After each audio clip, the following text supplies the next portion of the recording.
Hey guys, thank you so much for sticking with us through this 13-hour marathon. And man, Geekly Kingdom, what did we think of that, Eric? You have comments and concerns about Geekly Kingdom and how that went? No? Okay, we'll hold till the end on that one.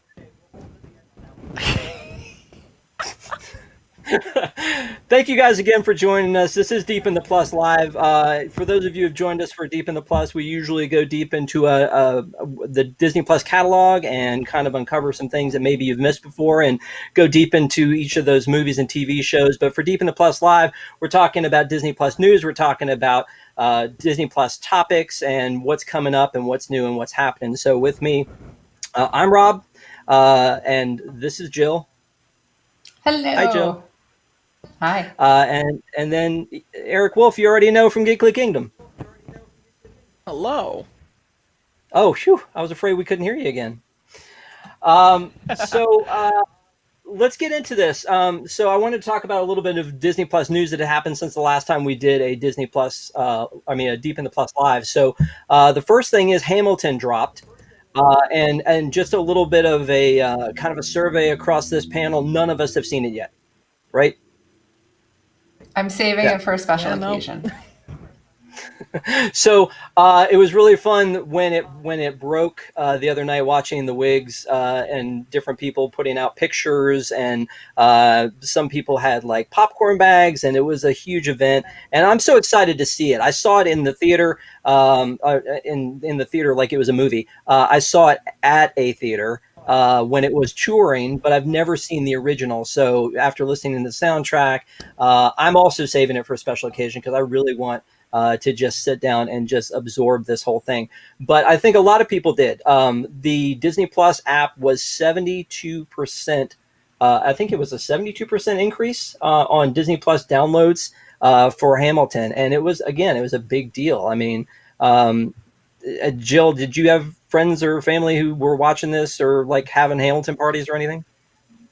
Not parties, because that is not recommended in our current COVID environment. But yeah, definitely all over my socials, people were talking about, oh, I've already watched Hamilton 3 times. I love the fact that this is, they don't do this very often with Broadway shows in general.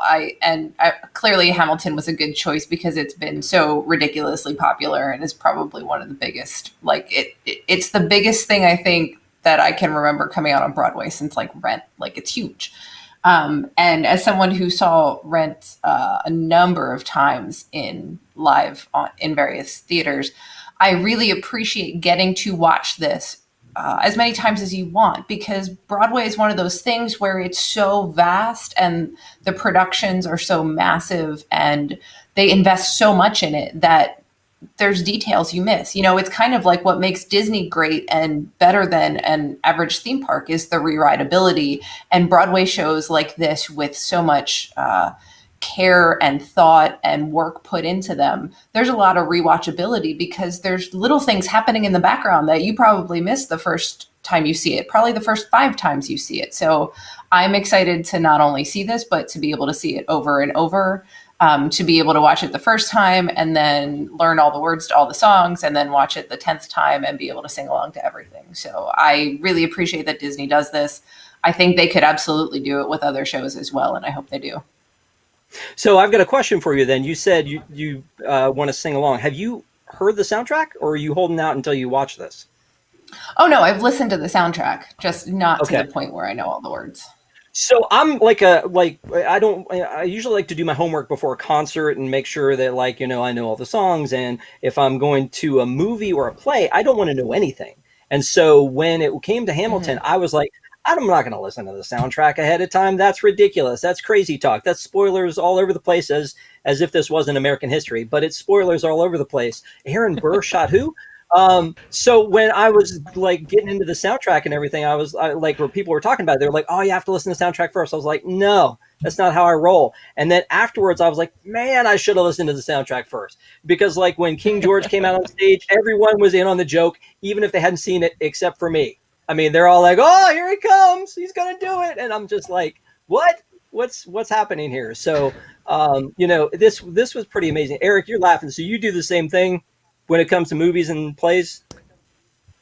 I do. When it comes to movies, I don't want to know. I typically don't want to know anything, but it's so difficult because I love also like behind the scenes and casting and all this. So it's very hard for me to actually go to a movie without knowing stuff, but I try my best not to go in. But musicals, I don't care if it's a musical like in a theater or if it's a musical like a film adaptation of a musical. I'm rocking that soundtrack way before, as soon as the soundtrack like drops. So it's funny that Really? yeah, like I listen to everything. See, I don't know, man. I feel like that, like I watched Dear Evan Hansen. I loved the music from Dear Evan Hansen, but I went in not really even knowing the story of it. I do the Broadway series that comes to my town, and so I get a subscription. I go, it's really neat the ones that they put up, but the reason I got it was Hamilton, because when Hamilton was touring, I was like, there's no way I'm not going to see Hamilton. I mean, it was a huge phenomenon.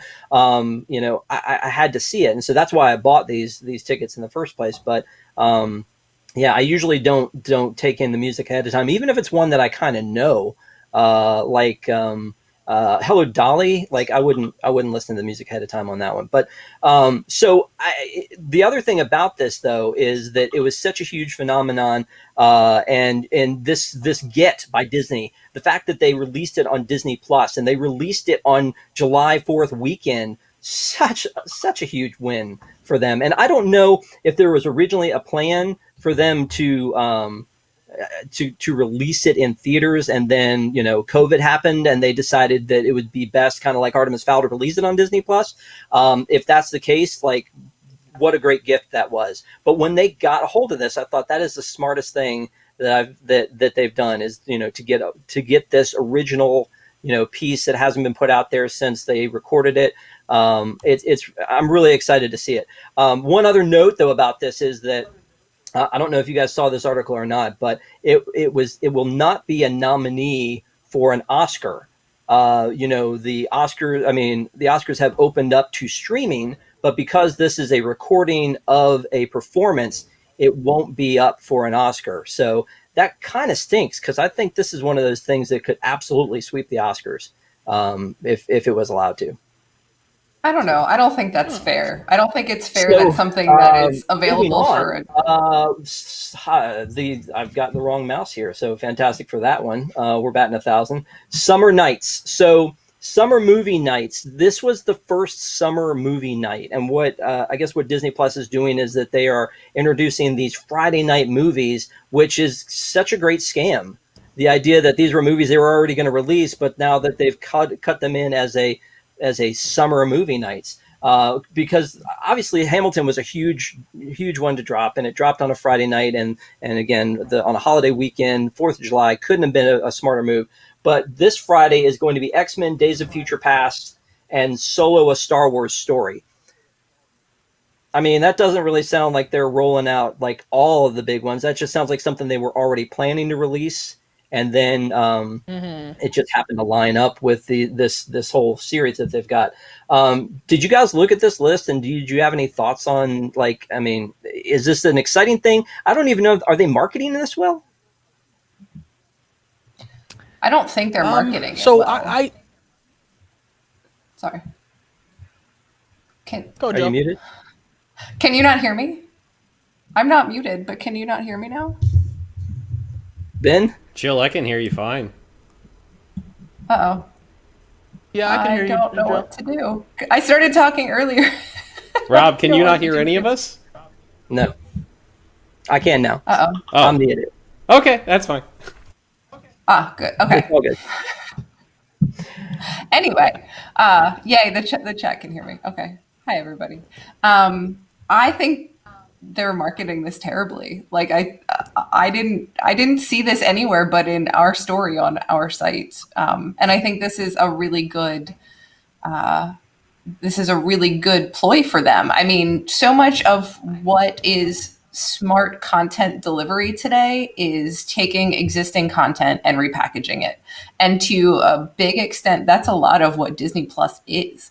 It's content Disney already owns. It's not new. They're repackaging what they already have. And it's a shame that in all the other marketing that I think they're doing about Disney Plus right now, they're not pushing this harder, especially, they had their Hamilton bump. And then people are going to be like, okay, why should I keep subscribing? Why should I pay for another month and another month and another month? If they push this harder that you're still stuck inside, here's a great thing to do on a Friday night when you might normally be going out to the movies, I think this would be ideal. And personally, as far as the lineup goes, I'm excited about this. A lot of them are movies I really enjoy, like X-Men, and then some of them are movies I've never seen. Like I have to confess, I have not seen Solo, and I have not seen X-Men Apocalypse. So I'm excited for, these aren't all huge titles, but they're big enough to make people, whether you've seen them before or not, they're big enough to make people want to kind of, gather on the TV with the family and watch a movie. So I think this is a really good ploy. They just need to do a better job of marketing it. Yeah, and the interesting thing to me is that they have a lot of movies on here that, like the Pixar line, Onward came out, but not Incredibles 2, which was released in the theaters before it. Incredibles 2 is one that's going to be debuting on Disney Plus. The same thing with Solo. Like the last Star Wars movie came out, but Solo still wasn't out, and I think it was just that they were locked up in rights with other streaming services. But it is interesting that the movie in these lines that comes out next has already jumped over them. And then the other thing is a lot of these are Fox movies. The original Fantastic Four is coming out. The Greatest Showman. Mm-hmm. I mean, that one, I'm really excited that that's part of like the fray now. So I don't know, Eric, have you looked at this list? Are there any that pop out to you as like you're excited to see them? Yeah, so we actually talked about this on last episode of Geekly Kingdom. Just like the initial lineup that was coming out. I'm really excited for all the X-Men movies to come out. I was saying that, like, I don't know, it's not an MCU Marvel movie, but I'm okay with these movies coming out. It could be that they're very much in the same line as Marvel movies, and we already have these, or MCU movies, and we already have these on Disney Plus that I'm okay with. Because I do remember we spoke about, Fox properties and if they should even come on to Disney Plus. I'm okay with these. I'm really excited for the Peanuts movie. The Peanuts movie, they stylized that animation just slightly, and it's such a beautiful movie visually, and honestly, it's very true to what Peanuts is. So I'm really excited for that to come out, and Greatest Showman as well. Just over the moon for that. And I don't know, like, this is a good lineup, I think. But like Jill said, yeah, like they're not marketing it well though. But if you pay attention and you're able to see these movies and the lineup, I think it's a good lineup for them to make like a big fuss about it. I think it's good. Okay, cool. Yeah, you know what? And again, most of them are movies I'm excited to see. It's just that Hamilton coming out of the gate was really like that set the bar pretty high. And so like the original Fantastic Four movie was not well received in the theaters, and I'm a pushover for a superhero movie, so I enjoy it much more than the later version with Michael B. Jordan that's out currently on Disney Plus. That one just seems like a science fiction movie. It doesn't seem like a Fantastic Four movie, but that's a discussion for another time. But yeah, you're right. There are some good ones on here, but the marketing seems like they really kind of they teed the whole thing up and then dropped the ball, is what it looks like to me. Mm-hmm. So the Wolverine is going to be on here too, though. That's some old school Marvel sort of at this point. So Hugh Jackman's going to have a great month on Disney Plus between this and The Greatest Showman. That's exciting. The X-Men movies, he's in those too. What was that, Eric? He's in the X-Men movies that are dropping as well. Days of Future Past, he's in that one. That one's pretty much about him going back in time and stuff. So yeah, he's having a great time. Mm-hmm. Let's just have an all those X-Men residuals. Film. Yeah. Well, you know what? Good for him. He deserves it. Mm-hmm. So let's switch to the next story that actually surprised me a little bit, and I want to get. I know that Jill definitely has a take on this one. That Disney is developing a documentary series based on Colin Kaepernick's journey from quarterback to activist. I think this is great that they're doing it. I'm just surprised that it's Disney.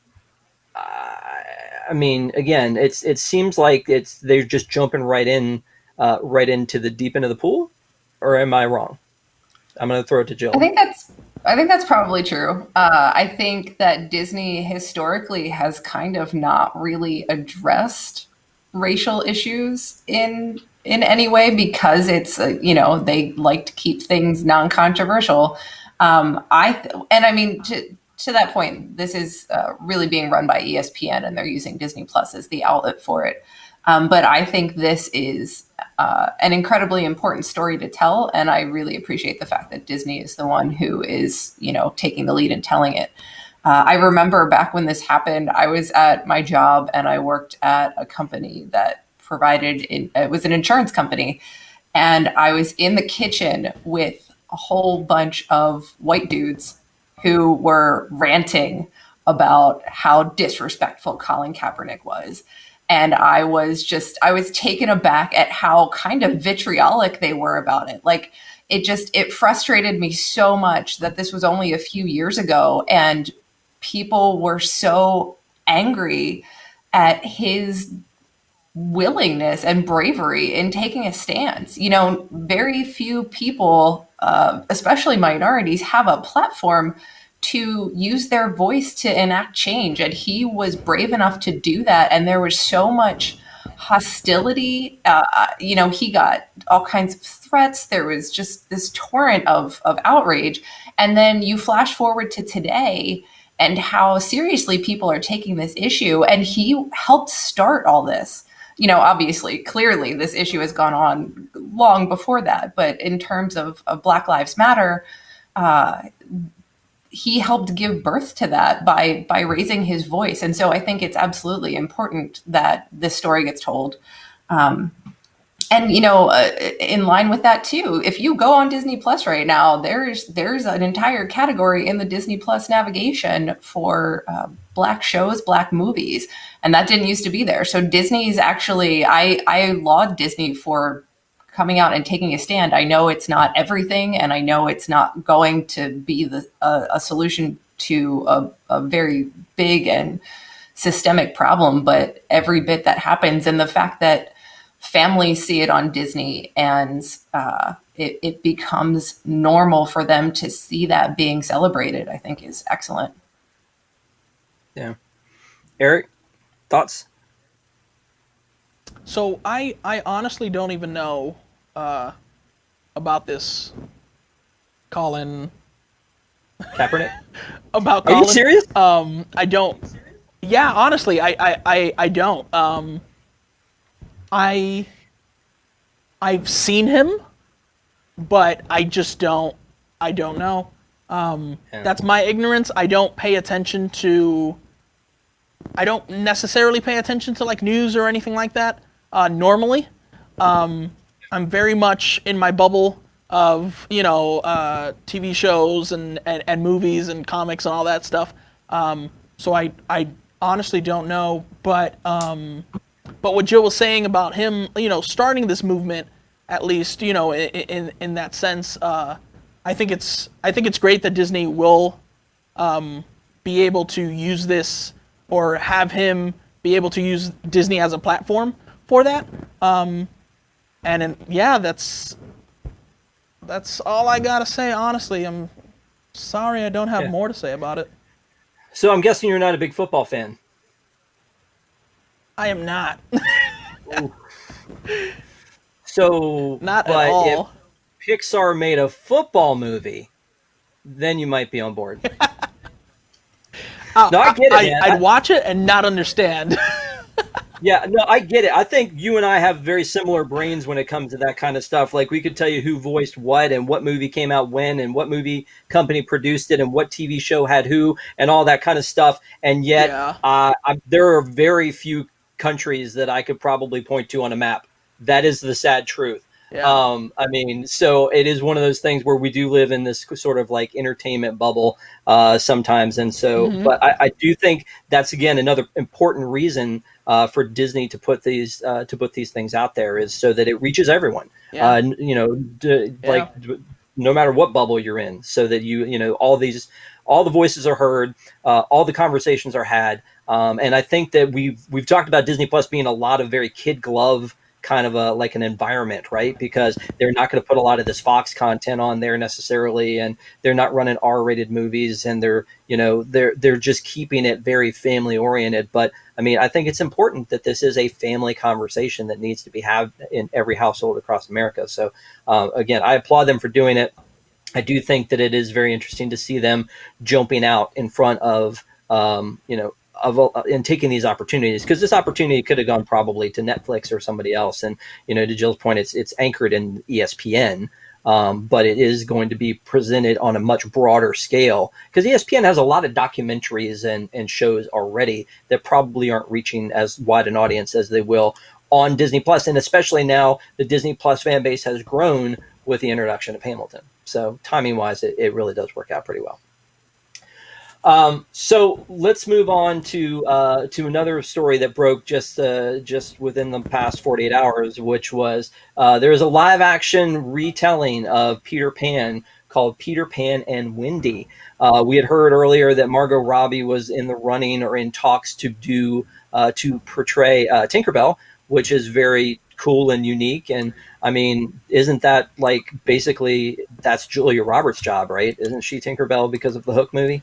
Um, but but the newest news is that Jude Law would be Captain Hook. So Eric, thoughts on that? Jude Law, Captain Hook. He's not my first choice. He's not my first Oh, that's choice a for good Captain Hook. question. But You love to cast. Who would you cast?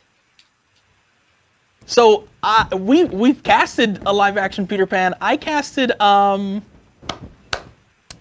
man, right now I Colin can't think of his Kaepernick. name. No, oh man, I can't think of his name. I'll think about it and then I'll let you know. Okay. But oh man, I think Jill's a big Jude Law fan, though. I love Jude Law. I think he's in some of my favorite movies. I think he's an excellent actor. I think this is fun because I think it gives him an opportunity to portray something that's a little bit of a different role for him, and I think he's up to it because I think he just is a very good actor and will bring something different to the role. I know we're going to talk about live action later, but I always appreciate when there's enough. I don't want to see a character who's just going to reenact what that character was like in the original animated movie, and I absolutely think that's not what we will get with Jude Law as Captain Hook. So this makes me want to see the movie more than any other casting decision they have made about this film. When you think of Jude Law, Jill, who's the first character you think of him playing? Like, what do you think of first? So one of my favoriteest movies of all time is called The Holiday. And it's this like Christmas rom-com with him and Jack Black is in it and Cameron Diaz and I'm blanking on the other female. She's a British actress. And it's literally one of my favorite movies of all time. And I know that's silly, but that's what I think of. The first thing I think of Jude Law. So there you go. So for me, the first thing I think of is Lemony Snicket because he did the narration in that one, and then the second thing is I think of Albus Dumbledore in the Fantastic Beasts, and then the third thing is Sherlock, and then I guess after that is Captain Marvel, and I don't really know anything past that. I am familiar with the movie The Holiday, but I wouldn't have been able to tell you for $1 million that he was in it. So sorry. We'll have to change that. Okay, so Everyone should Dirty Dancing. That's my answer to that. Dirty Dancing. Anyway, one thing I do want to talk about, as you alluded to, is live action remakes, and there are like a lot of opinions about live action remakes, and it's really funny I think inside our Disney bubble, I think that we probably are a little bit more judgy about the live action remakes of animated movies because they are so near and dear to us. These are the IPs that we grew up with, that our parents grew up with, that we saw in the theaters, that we got the Happy Meal toys for, that we saw in the parks, that we met the characters. I mean, we are very protective of these IPs as long as it's not The Good Dinosaur. But we are very protective of these IPs, and so when we are in we're introduced with the idea of there being a live action remake, I think that we all, I mean, I usually go, ooh, are they going to do it justice? And so what I wanted to do is have us have a discussion here about the live action remakes that exist already, and then for us to kind of figure out like the ones that we think are kind of stand up to the original or are good representations of that IP. And I guess, and then maybe zero in on the ones that are just the worst. And there are a bunch of them. So the first one that is considered, and here's another thing, and I think Jill and I talked offline about this, about what is actually considered a remake or of a live action or of an animated movie, a live action remake, because some of them are different stories. Some of them are different tellings with the same characters. Like, does that count? So, for instance, The Jungle Book with Jason Scott Lee was the first one that the internet decided was the first one, and it came out in 1994. And it's Disney, but it's not on Disney Plus, and there doesn't seem to be any like plans for it to be on Disney Plus. So after that, The 101 Dalmatians with Glenn Close, which again. I mean, it was such a, I guess, a calling for that one that they made a 102 Dalmatians. That's where it gets a little weird for me too, is when they kind of go off book for it. But maybe like sometimes that makes it good, like Maleficent, that they took a completely different direction with it. So the ones that are included here are Alice in Wonderland, Maleficent, Cinderella, the Jon Favreau Jungle Book, the Alice Through the Looking Glass, which was the second movie. Beauty and the Beast, which isn't actually on Disney Plus yet, but is going to be one of the summer night features. Christopher Robin, Dumbo, Aladdin, Lion King, Maleficent, Mistress of Evil, and Lady and the Tramp, which debuted on Disney Plus. So I guess I want to start this conversation because we've already kind of pre-gamed this one, Jill, is do you think all of these are in the same category? Or are they all live action remakes? Well, and so this is exactly what we had discussed, which is what, to me, the word remake implies that it is a recreation of the original. And I say that specifically around Disney live action remakes because it's so much of what Disney has done. If you look at movies like The Lion King or Beauty and the Beast, they are like pretty much total copies of the original animated film. So when you bring in things like Maleficent or even Alice in Wonderland, those are not remakes of the original. Those are different stories utilizing the same characters. And so I do not consider them remakes. And the funny part is, I think for the most part, on average, at least, those movies, I kind of call it the Wicked effect. The way Wicked was a retelling of The Wizard of Oz, but it was not a repeat of the story of The Wizard of Oz. It was the story from a different perspective. I think those movies have actually been more successful for me, far more enjoyable than almost all of the live action remakes that I've seen. Yeah. Eric, would you say that I mean, am I correct that we are more protective in our little Disney bubble of these movies than most people would be? Oh, I definitely think so. And I think it comes down to the fact that we have these memories of watching these films as kids, or, and we have these exact things that it's one of those things that's like, when Aladdin came out and Will Smith was going to be the genie, I'm a huge Robin Williams fan. I love the genie, and I was very hesitant of allowing Will Smith to do what he wanted to do with the genie. Not my genie. After I saw the movie, as well you should have I was been. kind of like, okay, he didn't do what Robin Williams did. He didn't even try to do that. They went with a whole different direction, and it's very Will Smith. And I was like, I'm okay with that. But yeah, no. As Disney fans and as Disney movie fans, we are so protective of those animated classics. And it could be, it could be really old classics like Cinderella, or something that, in our generation just pretty much came out, like The Lion King. Well, I want you to, and we're going to come back to you in a second. I want you to tell me what you think. Just think Yeah. about what you think the best one and the worst ones so far are. But Jill, I know there's a lot of them that you've skipped. So, I mean, is there a reason? Like, do some of these actually turn you off so badly you just have no interest in them? Kind of, yeah. I mean,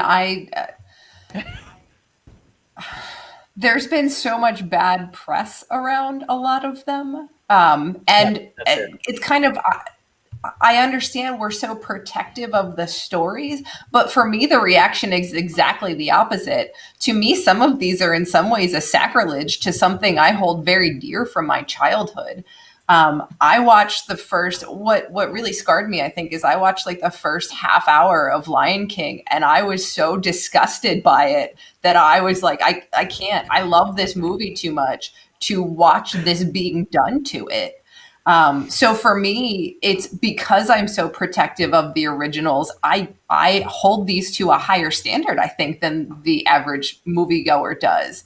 And I think it's a travesty that Disney's ruining its own IPs by doing some of this. And I think it's devaluing its IPs by doing some of this for what to me is a cash grab. Yeah, I mean that is true. Is that it's almost become this whole division. Like when they roll them out at D23, they've got here are our Lucasfilm offerings, and here's the MCU. Here's our Pixar. Here's our Disney animated, and here's our Disney live action. But also, it's almost like here's our live action remake department. And with like 50 some animated movies to deal with, they are in a situation where they've got so many that they can do, plus the fact that they've got sequels that have happened and sequels in the works. And I agree with the buzz part of it. I mean, when a movie comes out, and 100% with Eric, the whole idea of Will Smith, I was like, ooh, Will Smith, yes, in this role, I'm not sure, but I do think you're right. He kind of gave it his own like take on it. But I think that I liked Aladdin, and I don't know if it's because I liked that it was a departure from the movie, which I love. I mean, the first Aladdin movie, it means a lot to me. I really love that movie. But I don't know if it was because it was a departure from that, so that it wasn't like Jill said, it was like The Lion King was almost shot for shot the exact same movie. Like, I don't know why. Like, I was so excited about that one, then I was let down by the fact that it's the same movie, so I just would rather watch the original.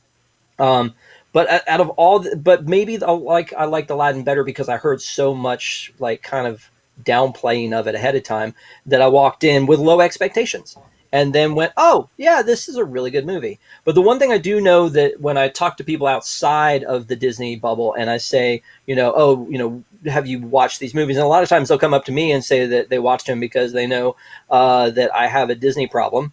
And they'll go, oh, you have a Disney problem. I'll talk to you. That they will talk to me about like the movie Aladdin and talk about how amazing it was. And so it is interesting to see that the people who are outside of the bubble, I guess, get a little bit more excited about them. Maybe just because they don't have, again, those expectations that we have internally. I will say, though, that one movie that I have not seen on this list is Dumbo, which is kind of weird because I love Tim Burton. Michael Keaton and Tim Burton and Danny DeVito working together. I mean, that's like Batman 1989 all over again. But at the same time, I just remember Dumbo being such a sad movie that I had no interest in going back to it. And so it's sat in my queue, and I have not watched it yet. So unless somebody steps up and says we need to do a deep in the plus on this, it may be years before I go and watch Dumbo. And it could be a great movie. I just don't like to. I don't know. It's just like, I guess I have that it's going to be sad thing attached to it. I don't know. Have either of you watched Dumbo? No, I specifically stayed away from Dumbo because I heard such bad things about it. And yeah, because Dumbo itself is such a sad story. But I was like, okay, a sad story coupled with incredibly bad reviews, that is not something I want to subject myself to. Eric, tell me you've seen I it. actually did watch it. Yeah, I did. I was able to go to to a preview of the movie to watch it. And honestly, I liked it. It's a departure of the animated feature film, but it's something that was needed, I think, for that specific movie. So I didn't mind it at all. But there are some on this list that we'll get to in just a second that, yeah, those departures that they make, I just don't like. Okay, so let's get to that then. Let me start with the worst. And again, you may not have seen these movies at all. And I think, Jill, I already know what your answer is going to be out of this list, but what is the worst one of all the ones that are out there? For me, I think probably The Lion King. I couldn't stand Aladdin. I thought Aladdin was terrible. I know there's some people in chat talking about they enjoyed it, but I thought it was, and not even, Aladdin to me was a missed opportunity. They should have done with Aladdin what they did with Maleficent. They could have made a really awesome movie about the genie starring Will Smith. I think Will Smith did a really good job, but there was no way in my head, and probably most people's heads, that they weren't thinking about the Robin Williams character the entire time. I mean, the Robin Williams character is still in our faces 24/7. You go watch Happily Ever After, and there's, Robin Williams' genie on the castle. So it's not like he's still very present in Disney, in what Disney shows us. And yet here you are trying to have somebody else redo the character. And I acknowledge that Will Smith did a good job and made it his own, but why? Why did they do that? And that's how I feel about a lot of these movies. But it's interesting because one of the movies I really enjoyed on this list was also a pretty close shot-for-shot remake, and I really enjoyed it, which is Beauty and the Beast. But flip side, because Lion King was a shot-for-shot remake, and part of it was just I find that whole CGI making animals talk it just throws me right out of the movie. But I couldn't stand it. Like I said, I watched part of it and turned it off because I hated it so much. Wow. Okay. And Jill's hot take that Aladdin is bad. But you know what? You're not wrong. I mean, like I'm thinking. No, that's fine. One of the things I'm thinking about though is like you standing in front of like the castle and Happily Ever After playing if it ever comes back, and and them just superimposing like Will Smith doing the whole "made you look" thing. I mean, that's not what anybody wants to see. You'd rip up your annual pass and you'd walk out the front door probably. No. So I mean, it could happen. So let me ask you, Wolf. What is the worst one in your opinion of the ones you've seen? Man, so I will say I've seen every single one of the movies on this list, and out of this list, the thing that I really just can't get behind was Maleficent. I personally just did not.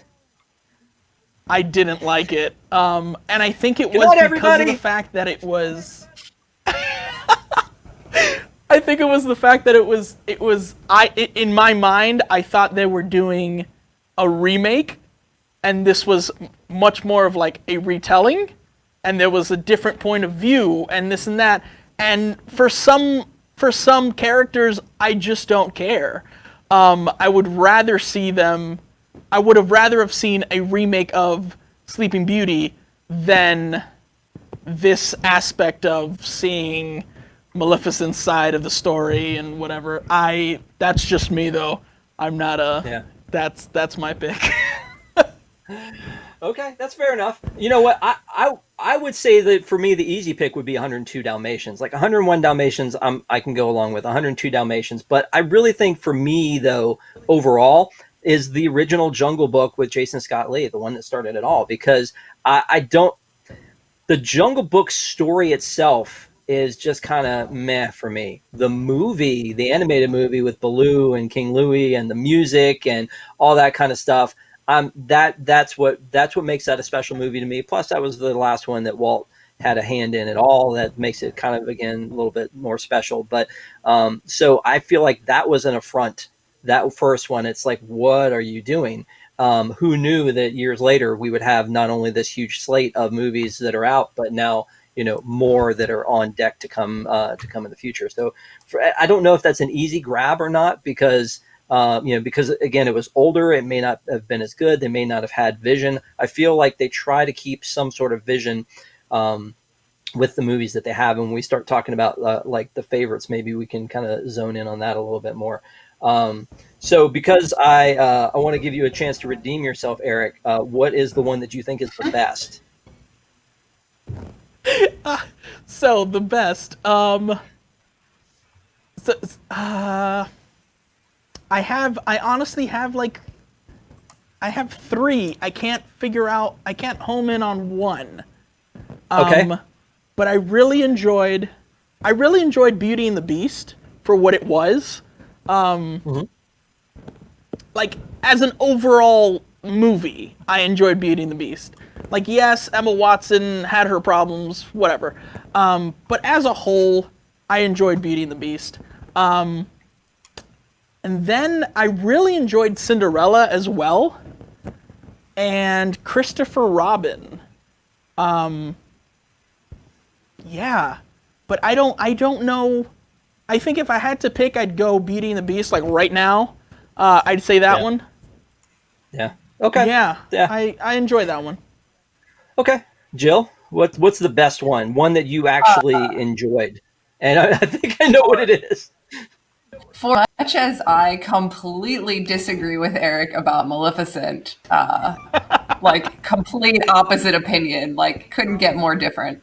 I actually totally agree with him on what he just said. I really enjoyed Beauty and the Beast, and Beauty and the Beast was something that made me rethink my opinion of Disney doing these live action remakes. I went to see it in the theater with my nieces, with Jason's daughters, and it was so funny because and some of it is I have such a strong attachment to this movie. Like it came out when I was 12 years old. So, you've got this relatively strong heroine figure, which, every little girl wants to see, even though in all honesty, the movie is about Stockholm Syndrome. But I identified with her. She did her own thing. She loved to read. She kind of like threw conventions out the window. And then, it's theoretically a romantic love story. But so when I saw this in the theater, the live action version, I literally sang along and sobbed the entire time. And like my nieces were making so much fun of me because they didn't understand. And they're just like, "Hey, Jill, are you okay?" And I'm like, "No, it's just because this is so like meaningful to me." And I didn't love Emma Watson. I didn't. I don't think I've loved her as anything but Hermione ever. But it was still really good and really enjoyable. And I felt like they put a lot of effort into it, and it felt like they cared about it. And so I just enjoyed it. I'm not saying it was the best movie, but I really enjoyed it. But as far as, and I also agree, I thought Cinderella was actually pretty good. And in part because I think they deviated from the story a little bit. But I think the movies that I really like as movies on this list are Alice in Wonderland, which surprised me. I stalled on watching Alice in Wonderland for years after it came out because the original is so precious to me that I was worried they were going to do to it what they had done to Lion King, which was try to remake it and fail miserably. But people kind of talked me into it. Like it's not.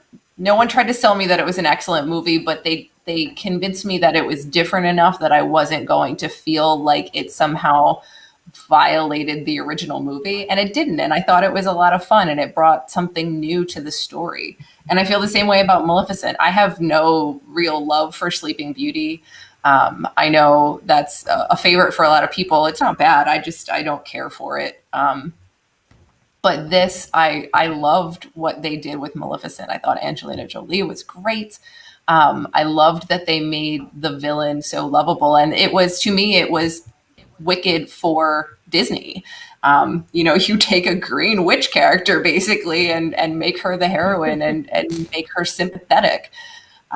And the second one was really good too. I mean, they aren't excellent movies by any stretch, but I found them really enjoyable in part because they brought something new to the story. And that's what I want Disney to do. Don't retell me the exact same story. Tell me more about the characters I care about.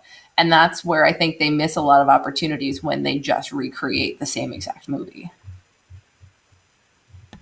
So I agree with that. And the funny thing is that I felt like I was alone with Beauty and the Beast, and the chat is going off about most of them. There are a few that are not on board with Beauty and the Beast being the best one, but most people are agreeing with you too, and I am as well.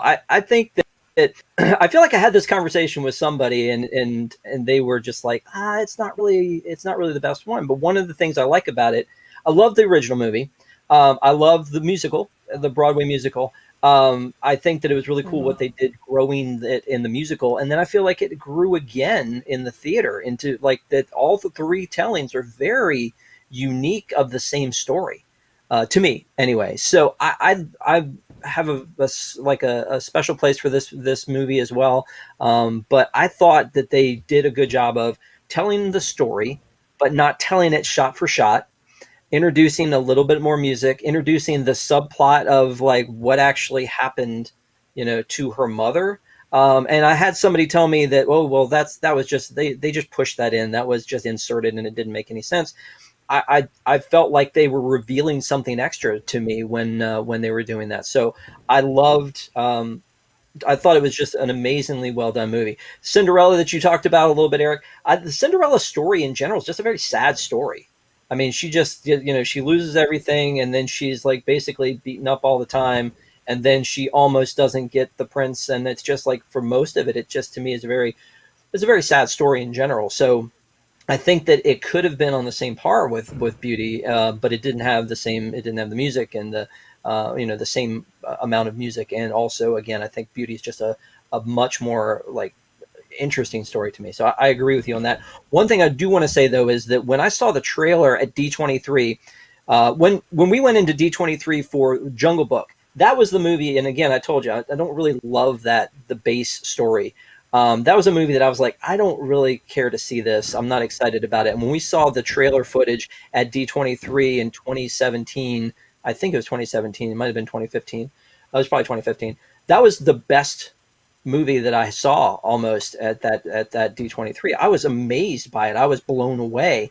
And I wasn't expecting to be. And so I did like that movie. I thought it was a very beautifully done movie. I thought it was different enough from the original, that they kind of peppered in the music and gave it like salutes to the original animated. But the opposite happened with me with Lion King. I saw the trailer for that at D23, which was basically the opening scene. And there were people in the audience crying. I'm not saying I was one. I'm not saying I wasn't.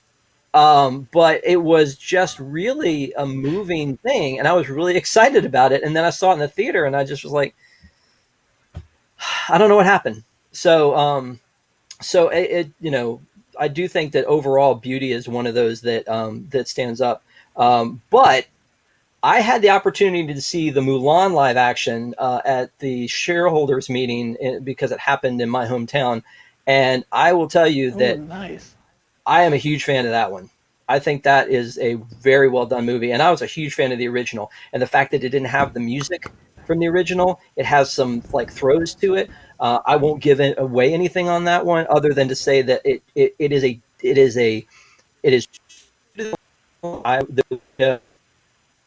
Am I freezing up? Or am I losing my mind on that? A little bit. Yeah, just say that again. I think you're good now. I think it's true enough to the original one that that it's Mulan, but there's so many other intricate facets to it, and it's an action movie, which is very, very cool because the original kind of is as well. So I don't know. I can't wait to see it again, but I was just very thankful that I got to see it when I did. But I want to run down the slate of the ones that are coming up real quick. But I have two quick questions for you. I'm going to ask one to Jill, and I'm going to ask one to Eric. So Jill, do you think there should be, an expected moratorium on how long you have to wait before you remake one of these movies?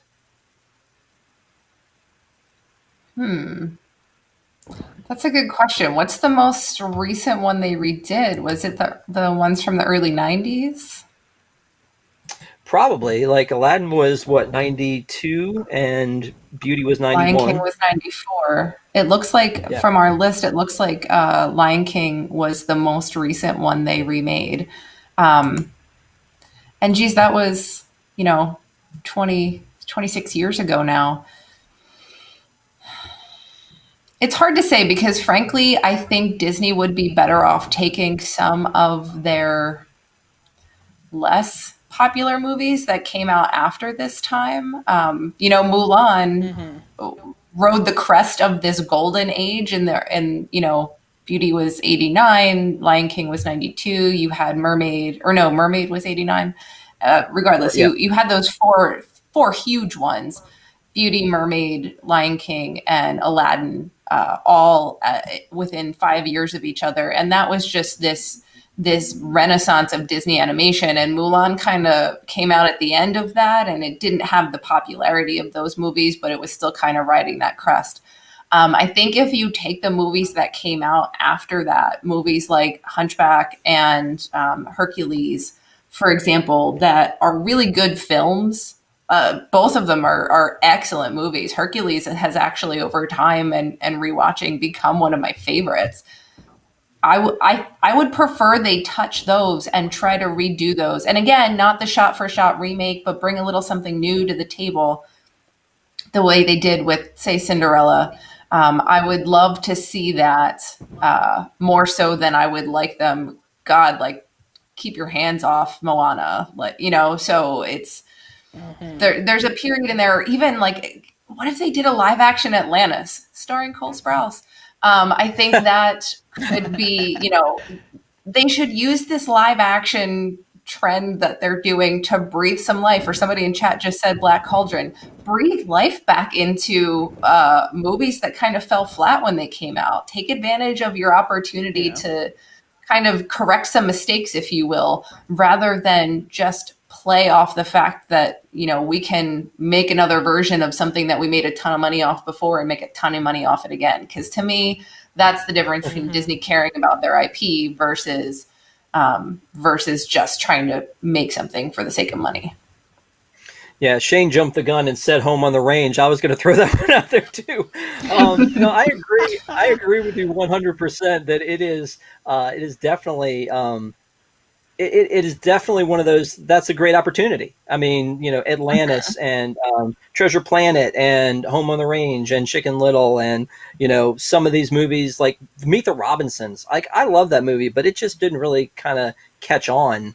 They have a lot of IP that they've already done that they could go back and revisit and bring back in a positive way, to your point. So I'm 100% on board with you on that one. So let me then throw my question that I have for Wolf, and just buckle up, buddy. You ready? Oh boy. When will they start doing live action remakes of Pixar movies, and what should be the first one? I knew it was coming. Oh man, I had this conversation just the other day, which is funny. So Jilly actually mentioned the fact that she wants to fan cast a live action Incredibles movie. Because of the whole like superhero aspect, I think that would be like a good one to go with firsthand. Maybe Ratatouille would be another one that would be fun to do. But you would need to change things, like I don't know, cause like they did Lady and the Tramp, and it was very Beverly Hills Chihuahua, and I didn't want that from that movie. I thought it was gonna be more like 101 Dalmatians, and it wasn't. And yeah, I don't know, cause a lot of Pixar movies are a lot more than just like humans. You know what? WALL-E would actually be a good one. to do. Yeah. Now that I'm thinking Yeah, about that'd be it, a good point. Yeah. Okay. I think Wally would be my choice for number one if they were gonna do a live action Pixar remake. Yeah, definitely. Okay. Well, the correct answer. You did it. You got the correct answer. No, I don't know. That's a good call though. So yeah, Oh, I mean, can I well, say I realized there was a movie missing, and it's one that I saw, so I wanted to just mention it. it's not going to be that Pete's Mowgli Dragon. story, is it? Oh, No, Pete's Dragon isn't on our list, and for the total the total recreation of that movie that they did, and they didn't necessarily do the live action animation version of Pete's Dragon for this remake. I really enjoyed Pete's Dragon, and I enjoyed the aspects that they did do and the twists and turns that they took in that movie. But yeah, Pete's Dragon, I noticed yeah. wasn't on You here. know what? Well, and it wasn't on there because that is not an animated full length animated feature because of all the live action. It is live action with animation in it, but that's why it's not on this That's list is because true. of that. But I agree with you though that it is in essence it is kind of an honorary member of this list. But when Katie and I talked to did an episode of Deep in the Plus on the original Pete's Dragon, they're really so different, and that's like we were talking about earlier, that's kind of a good thing because now you kind of have two movies.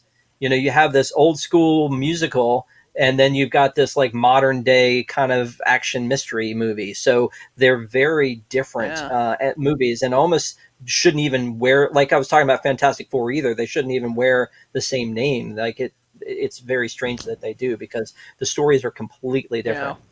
different.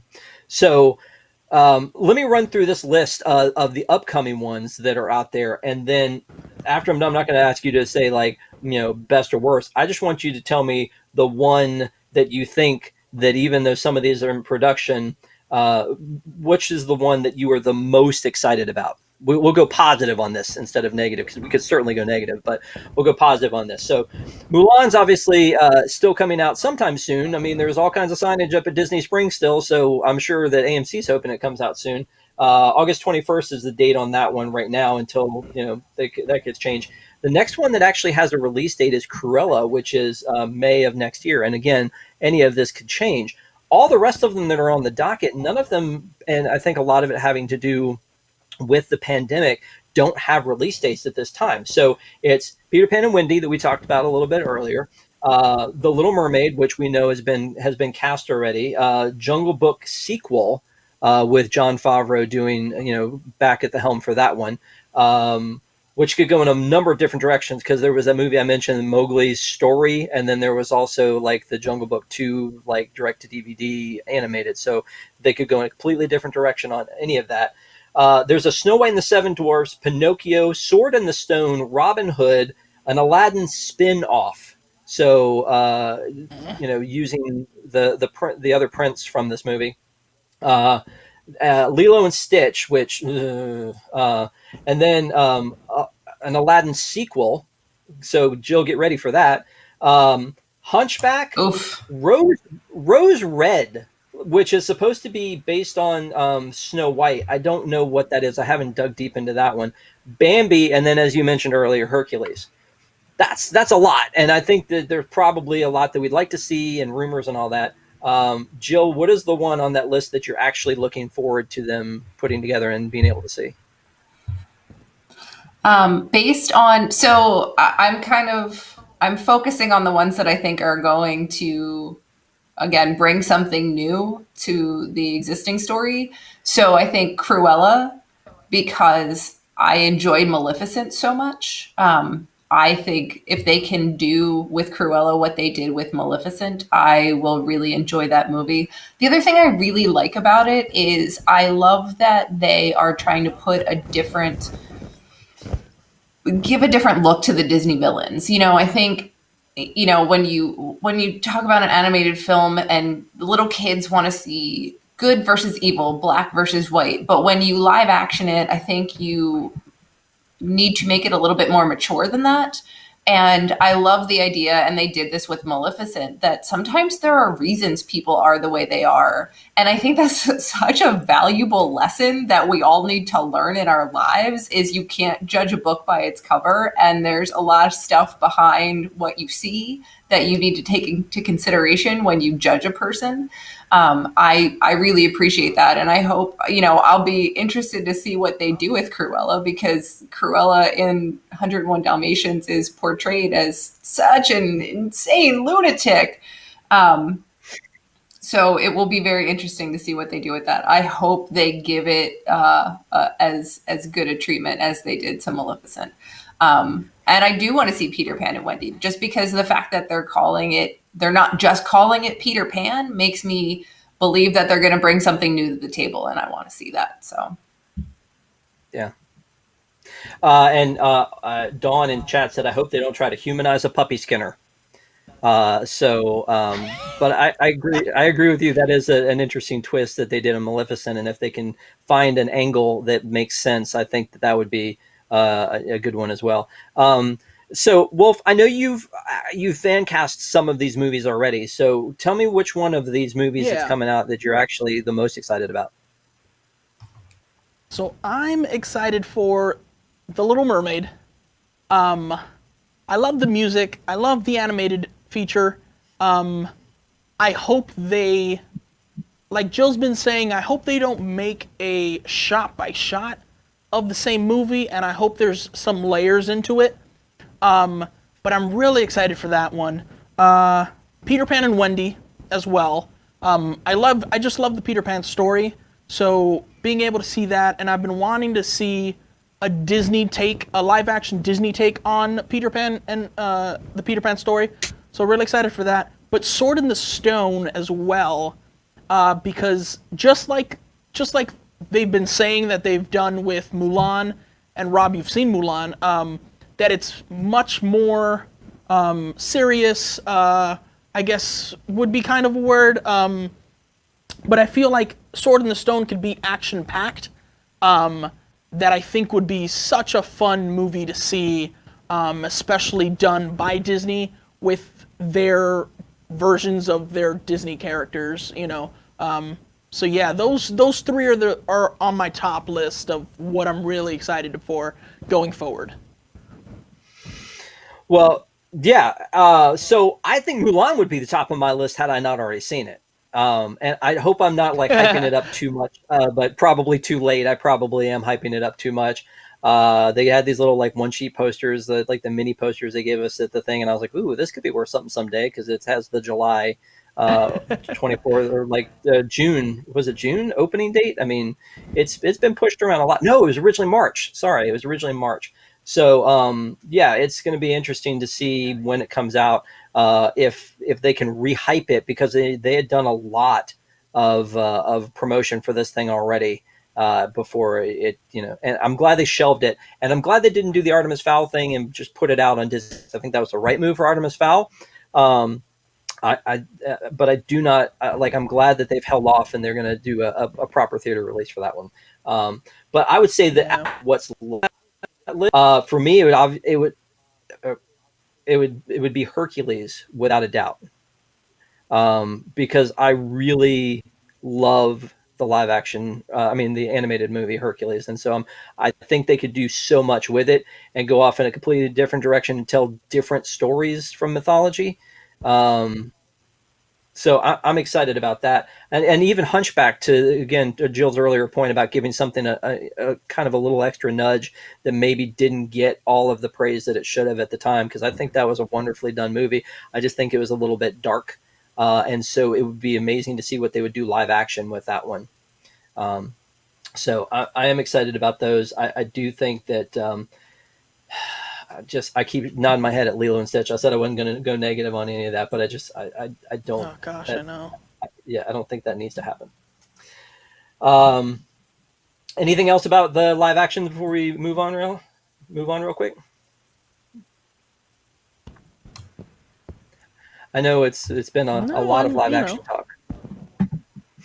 I'm just excited. Just excited going forward to see what stories they come up with. or retellings they come up with, the stories that we already know and love. I'm excited to see that. Yeah. Okay, so go ahead, Joe. I was just going to say, I am more excited for Raya and the Last Dragon than I am for any of these movies because I want something new. Yeah.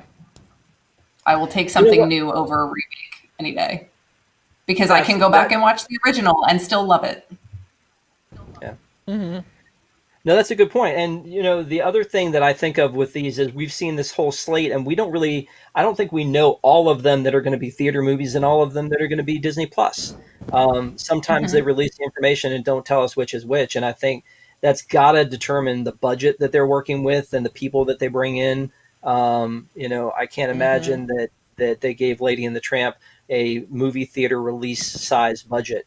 I think it was like specifically meant for Disney Plus. I mean, it happened with Artemis Fowl again, but I do think in general, it'll be interesting to see because I think that the ones that they put together and think have potential, they'll probably put the theater money behind it and put it out there. But I agree with you. Like that movie, it looks great. We've had a ton of sequels when it comes to Pixar and Disney recently with Ralph and Frozen and Incredibles and so it will be, in Toy Story, it'll be great to see some original stories again. And that's why I'm really looking forward to Soul coming out because I want to see, some original content.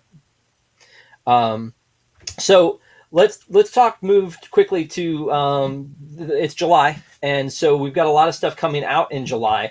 That is hitting Disney Plus either because the rights moved over from somewhere else or there's some new content. And Ben teased this a little bit with us one night on Park Center and said, like, what things are you like? It might have been post-show, Ben. I can't remember. But it was like, which ones of these things are you like most excited about? Jill, you mentioned Solo.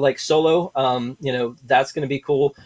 And Ben and I talked about Super Robot Monkey Team Hyperforce Go, which is a cartoon that I watched with my son when he was little. But honestly, looking down this list, and I mentioned Muppets Now. I think I'm really excited about Muppets Now coming because I just want that new Muppets content, and I think this will be an interesting way. It's a short form, but it'll be an interesting way to get more Muppet content out there because and it looks like it's put together in a good way. But I think my sleeper hit of the stuff that's coming out is the Mouseketeers at Walt Disney World, which, if it's the one that I'm thinking about, was like the Lisa Whelchel era of the Mouseketeers, which was way past the Annette, but not quite the Justin and Brittany. That just weird, like late 80s, early 90s, like I guess late 80s Mouseketeer group. So I love stuff like that. Like I wish, and we've talked about that before on Deep in the Plus Live, I wish there would be more stuff like that out there that is, this like the TV shows and specials that, were very exciting to see, just like the parades and the other stuff that's out there. So I'm excited about that one. Have you guys looked at this list? Eric, anything on here that jumps out at you as something you're really excited about seeing? Muppets for sure. For sure, Muppets. And then, oh man, I just had it. Where'd it go?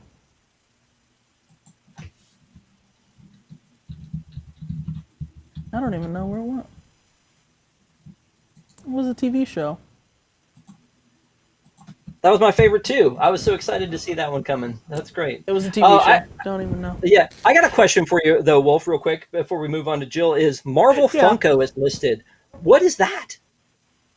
What is Marvel Funko? So Marvel Funko, if it's what I'm thinking it is, it's short videos. It's basically animated short videos of Marvel characters in the stylized versions of Funkos. So basically think of, like just, how Andy in Toy Story 3, you see all the characters and they're technically toys, but you see them in this real world setting and they're like jumping and, on a train and stuff like that. Same thing, just with Funkos, essentially. So you'll see all these Marvel characters that we know and love, just Funko-fied I guess you can say, and they're just short little episodes of stuff. If it takes you that long to explain it, I'm afraid of what is actually going to happen with it. But I'll definitely watch it. Jill, what about you? Anything on that list pop out to you other than I know you mentioned Solo? Yeah, I definitely want to see Solo. I mean, honestly, the things I'm most excited about are that the like summer movie Friday night things that are movies I either like kind of more blockbuster movies that I either haven't seen or haven't seen in a while and want to be able to rewatch, like X-Men or Fantastic Four.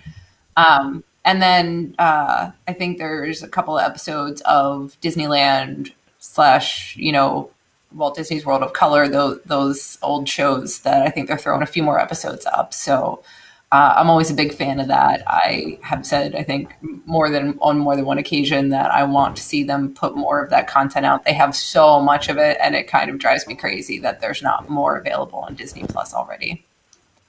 Yeah.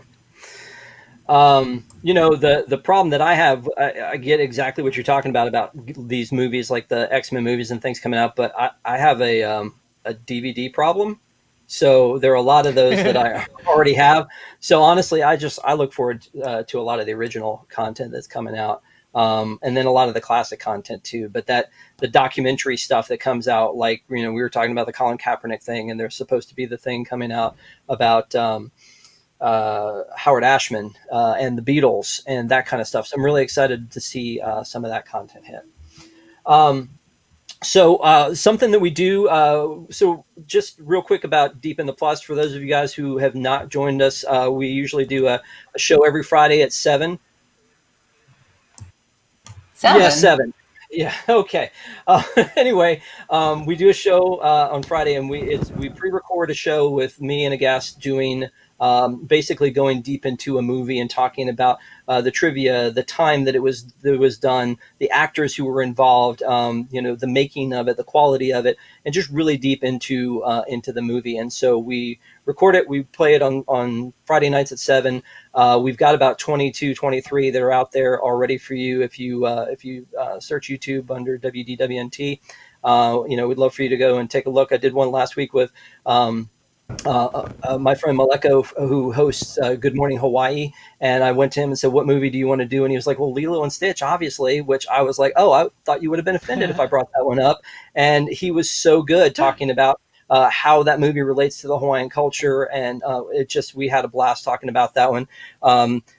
Jill and I did a bunch of like the Newsies, and I made her watch Tron Legacy, and and Still haven't forgiven you for that. I know, and I'm sorry. But we watched, Muppet Christmas Carol. It's, it could be Christmas year round. Just watch that one. So, And we did Hunchback too. yes, we did Hunchback, and that was a lot of fun to do too. So we have a lot of fun doing this, but we also, even though we record it, we sit and chat and talk to you guys while it's running. So hopefully you'll join us. Unfortunately, we won't have one this Friday because we're doing this show today. And plus, I don't know if you heard, but there's like these parks and they're opening soon. I don't know if anybody's talked to you about that. Yeah, it's crazy, right? So I'm going to be down there. I think Jill is going to be down there. Eric, you're already down there. So it's going to be a party. I'm here. So we won't have one this Friday, but this show will be up for you guys to watch again if you want. And then the Friday after that, I sat with Ashley Jasmer and we talked about Walt and El Grupo, which is a documentary that just dropped recently. And it is a very interesting story. So hopefully you'll join us a week from Friday for that one. But one of the things we do all the time is after we review a movie is we go and we tell you, like, give you our pick of the week, the thing that we're watching on Disney Plus that we want to share. I actually reached out to these folks and said you could do a pick of the week or your guilty pleasure on Disney Plus. So either or. So I want to start with Jill and see where you went with this. What is your pick of the week this week? So this does definitely not count as a guilty pleasure. My pick of the week is Destino. So Destino is a short film. It's, I think, 6 or 7 minutes. It was originally a project between Walt Disney and Salvador Dali. And so I didn't know this movie existed, this short film existed, until Grand Destino Tower was being built. and someone dropped a little nugget about it in a story somewhere, and I was like, wait, what? And so I went and looked it up, and this was before Disney Plus was even out and available, and I went and looked it up, and I learned there's like a crazy story. So Walt Disney met Salvador Dali in 1945 at a dinner party at Jack Warner's house, as in Jack Warner of Warner Brothers. So like, how much pedigree is there in the history of this film already? And then it was storyboarded by Salvador Dali and John Hench. So they started this project in 1945, 1946, and then because of financial troubles at the Walt Disney Company due to World War II, the project kind of got put aside and it was forgotten about until Roy Disney, Walt's brother's son, so Walt's nephew, found it in 1999. And they brought it back out and they wanted to complete it. And so John Hench was still around and he worked with staff at Walt Disney Studios in Paris, and they completed this movie. They had the help of Salvador Dali's wife to complete it. It's definitely, if you are a fan of Salvador Dali, you will like this movie. It's trippy. It's weird. There's no speaking. It's all music. Original scores written by, I believe, a Mexican composer. And it's very beautiful. It's a feast for the senses. It looks gorgeous. It sounds gorgeous. It won, and it didn't win, but it was nominated for an Academy Award when it was released in 2003. So this movie has a really interesting long story. It's got a tie to the park because it's what Grand Destino Tower was named for. And it's got ties to Walt Disney. So if it's something you've never seen, I definitely think you should check it out. You might love it, you might hate it, but it's definitely something to see. That is awesome. And dude, Eric, I'm definitely not following that.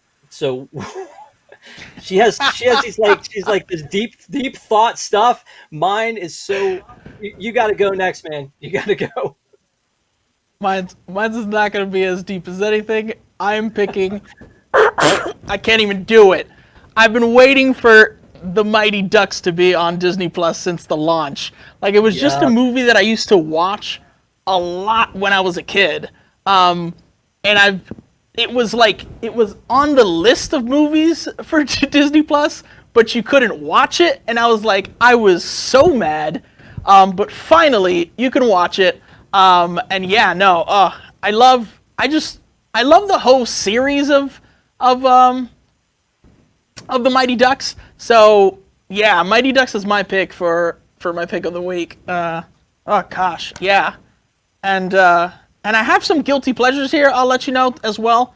I like Disney Channel shows. So I've been watching Mighty Med, Lab Rats, and Lab Rats Elite Force.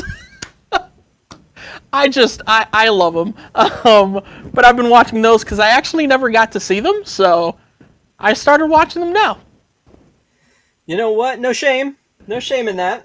That works. I mean, you didn't have all the timelines and things that Jill had brought to the table, but I mean, you know, it's no. Whatever. And you even stalled out on the quack. Like, what's even happening, man? I agree with you that that's a good IP because what are there, 3 movies, and there's talk about bringing something to Disney Plus. So, and there's a whole hotel wing about it. So, wing, get it? Okay. So that's a good one. Mine is the guilty pleasure side of things, and it is something we've talked about before on the show, but I'm gonna go ahead and put it as my pick: is High School Musical, the series. Yes. I mean, you know what? I watched it with my daughter, but I would not be ashamed to say I watched it anyway. I think this one was like a hot take it was not a hot take because everybody seemed to like it. Anybody who watched it seemed to be surprised at how good it was, because I think we were expecting horrible things. And talk about like a sequel, you know, like a remake, like we talked about earlier, that takes it in a different direction. The idea is not that this is High School Musical. This is a group of kids who are putting together their own version of High School Musical, the musical in East High. So, I mean, it was a really well thought out movie. A series, not a movie. And the fact that it kind of brings in some of like the folks from High School Musical movies is really kind of cool. And But now Yeah. they've kind of boxed themselves in the fact that season 2, the same group is going to be putting on Beauty and the Beast, but it's still going to be called High School Musical, the musical, the series. Oh I don't know how that yeah. works, but it will be interesting to see how that works. But Disney Plus has, if you get through the series and you're like, that's not enough, and I can't wait to the fall for the season 2 to come out. They have High School Musical, the series, the special, and High School Musical, the series, the sing along. So it's a lot of words, but don't be afraid of the words. It just was the dumbest title that they came out with when it was all said and done. But It was. it actually was a pretty good show, I think. And Eric, you agree with me that it's a pretty good one? Oh yeah. Yeah, Yeah. yeah. When we were thinking of doing like reviews for all these Disney Plus content, I was debating whether or not I should take on reviewing High School Musical, the series, and I was like, I don't think I'm gonna like it. I shouldn't. And then I was like, wow, I really liked it, and I didn't like Forky Ask a Question, so that's funny.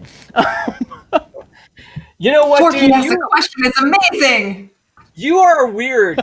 You're an interesting, like, I'm glad we have you on the panels because you've got all these like hot takes about like you're not a huge Maleficent fan, you're not a huge Star Wars fan, I'm and not. I think that when you said like that about Forky, I think that I think she cried a little inside when you I said did. that because It's so uh, good. It's so The good. series. I like Forky, just the series. yeah. Forky. Yeah. I had to buy a Forky mask because I love Forky Ask the Question so much. Now, again, that one is better than I thought it would be too. So, all right. So, thank you guys so much again for being with us here today, for all the support over the past 13 years, for supporting WDWNT, for supporting all the live shows that we did, for being with us here today. This is very, very awesome, very humbling, and we really appreciate you and everything that you do. And a shout out to our WIGS and those of you who are in the chats with us all the time. I can't even tell you how much we appreciate you. So thank you so much. And really, we've got a lot more great programming coming up. And as a matter of fact, we have to Yeah. we're getting the hook because you're about to get Back to the Future with the Dream Team, with Tom and Jason. It's going to be amazing. So thank you guys so much, and hopefully you'll join us again for Deep in the Plus down the road. Thanks a lot. Have a great week. Bye, guys.